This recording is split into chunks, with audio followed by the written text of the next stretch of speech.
Imagine this. Someone crosses a line, hurts you deeply, or takes advantage of your trust, and the immediate advice from everyone around you is, just forgive them, it's for your own peace. But what if that universal rule is completely wrong? What if unconditional forgiveness isn't a sign of maturity, but a dangerous habit that invites people to treat you like a doormat?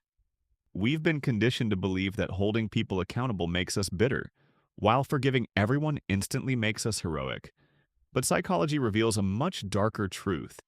When you forgive people who haven't earned it, you aren't healing. You are actively teaching them how to disrespect you, erasing your own boundaries and training your brain to accept mistreatment as normal. Forgiving someone who isn't even sorry is like reinstalling a virus on your computer and hoping it magically runs faster this time. True emotional strength isn't about giving out free passes to anyone who breaks your trust.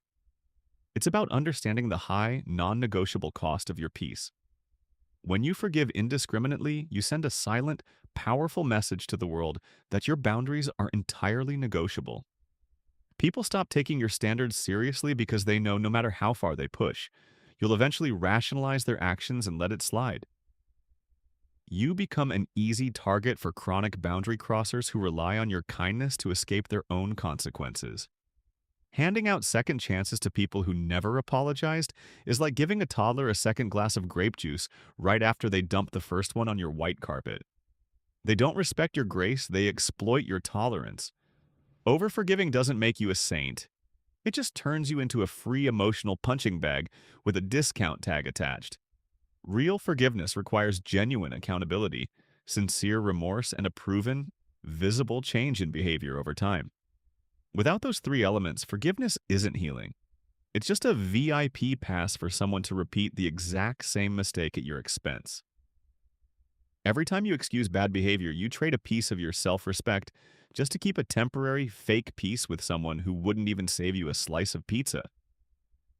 Ask yourself, why are you so quick to grant grace to people who felt zero hesitation when they hurt you? Why do you work so hard to understand their intentions while they treat your feelings like background noise? When you automatically forgive, you remove the natural consequences of people's poor choices. You're essentially acting as an emotional insurance policy for their toxic behavior, letting them crash the car while you pay the deductible. Protecting your emotional space isn't selfish. It's necessary survival in a world that will take as much from you as you allow. Refusing to forgive someone who shows no remorse doesn't mean you are consumed by hatred or holding a bitter grudge. It simply means you value your own dignity far more than their comfort. You can let go of the anger, protect your inner circle, and wish someone well from a distance without ever giving them access to your life again. You don't owe anyone a front row seat in your life after they tried to burn the theater down. Setting an absolute boundary is not an act of hostility. It is an act of supreme self-preservation. When you stop handing out cheap forgiveness like expired coupons, the wrong people naturally filter themselves out of your life, making room for those who actually respect who you are. If you are starting to see how setting sharp, unbreakable standards completely transforms the way people view and treat you, hit that subscribe button right now. We dive deep into the raw psychological truths that help you build real self-worth every single week. But here's the crucial part. Learning when not to forgive is only half the battle. If you've ever found yourself stuck in the trap of overforgiving and making endless excuses for bad behavior, it's usually because you've been conditioned to put other people's comfort above your own respect.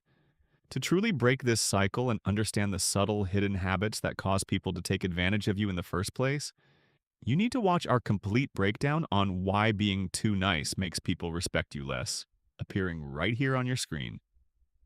Click it next and let's fix the root cause together.